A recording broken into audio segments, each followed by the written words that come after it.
Irmãos, eu gostaria de ler com os irmãos em Jeremias capítulo 29.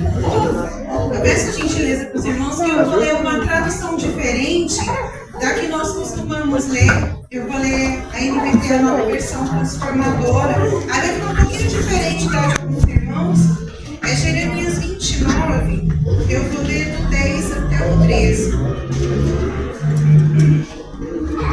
Amém? Diz assim: assim diz o Senhor, vocês ficarão na Babilônia durante 70 anos. Depois disso, eu virei e cumprirei todas as boas promessas que lhes fiz e os trarei de volta para casa. Porque eu sei os planos que tenho para vocês, diz o Senhor. São planos de bem e não de mal, para lhes dar o futuro pelo qual anseiam. Ou como diz o versículo que a gente costuma ler, para vos dar o bem que desejais, né? Naqueles dias, quando vocês clamarem por mim, eu, em oração, eu os ouvirei. Se me buscarem de todo o coração, me encontrarão. Versículo 14, só para encerrarmos. Serei encontrado por vocês, diz o Senhor. Acabarei com o exílio e os restaurarei. Eu os reunirei de todas as nações para a qual os enviei e os trarei de volta para casa, para a sua terra. Então, o Senhor falou essa palavra essa semana comigo, lendo o livro de Jeremias esses dias. E é uma palavra, como toda palavra do Senhor, é uma palavra muito profunda, mas e remeteu meus tempos antigos, desde quando eu me converti ao Senhor, porque essa palavra é uma palavra muito conhecida, né? Porque eu sei, ou a tradução que nós costumamos ler diz assim: porque eu sei os pensamentos que tenho sobre vós, pensamentos de paz e não de mal, para vos dar o fim que desejais. É assim que a gente costuma ler. E eu não sabia, né? Em que situação que estava esse versículo, e já li algumas vezes, mas o Senhor me mostrou, sabe, irmãos, essa situação do cativeiro. E como eu disse, que isso me remeteu ao meu tempo de nova convertida, porque quem nunca viu, né, um pregador falando assim: hoje o Senhor vai virar o seu cativeiro. Irmãos, quantas vezes eu recebi essa palavra e quantas vezes o Senhor mudou a circunstância da minha vida, quantas vezes o Senhor mudou o cativeiro que eu estava vivendo. Mas pergunta se eu sabia o que era cativeiro. Eu sabia que cativeiro era uma prisão, mas e na Bíblia? O que é cativeiro? Eu não fazia a menor ideia. E aí, estudando a palavra, a gente vê que o cativeiro era um castigo para o povo de Israel pela sua desobediência ao Senhor.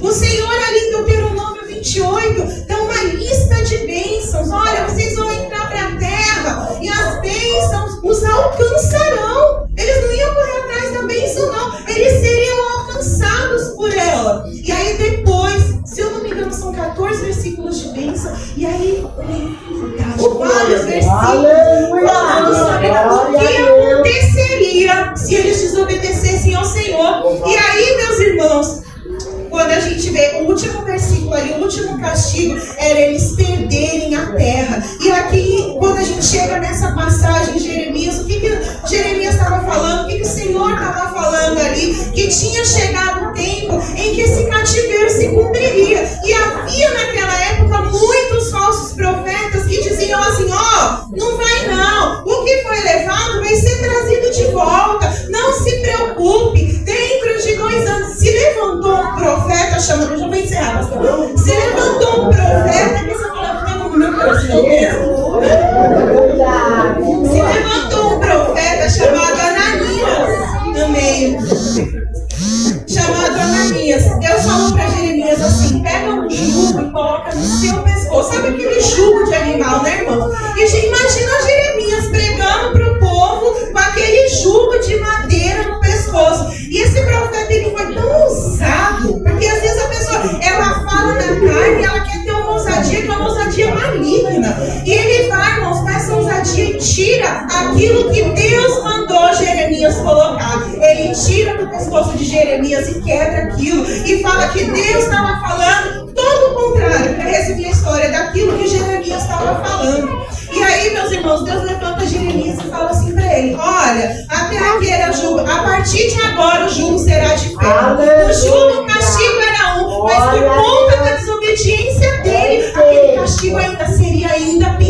aquele povo estava vivendo. E Deus levantou Jeremias para falar diversas vezes com o rei. E sabe qual era a palavra? Se renda ao rei da Babilônia, porque só eu que estou usando ele para te castigar. Irmãos, muitas vezes a gente acha que é o inimigo, que é isso, que é aquilo, mas nós devemos nos submeter à bênção e à correção do Senhor. Não adianta quando chega o momento da provação e é o próprio Deus que está nos provando, nós precisamos nos render àquilo que o Senhor está colocando no nosso caminho. Não adianta agir como uma criança mimada. Eu não aguento, eu não suporto. Não, irmãos, porque o nosso Deus, ele é longânimo.